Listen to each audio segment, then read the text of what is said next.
Hi, I'm Trudy Tapscott, and I think that one of the things that has had a history in walking and runway and fashion shows is the turn.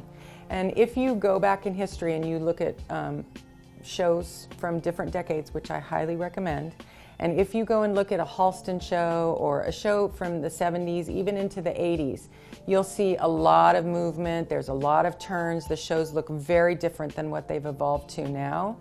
And so sometimes when you're doing a show, like maybe a charity show in somewhere in America, they want to see something a little bit fancy where you make a full circle turn.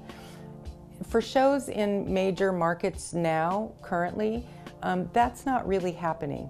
The turn is very simple. Everything in the model's movement of her body is very simple. The idea is to keep the focus of the eye on the clothes, not on the model. So not anything that's too distracting.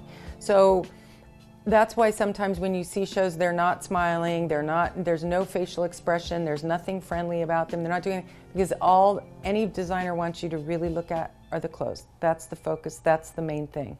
So that's why they don't do any fancy turns. It's a very simple, they don't do anything in the middle of the runway unless they're asked to, and they do something very simple at the end, just like that. Sometimes they don't even turn around. Sometimes it's just a U-turn at the end where the whole line of models just makes a U-turn and they all just do that, and that's all that's asked of them.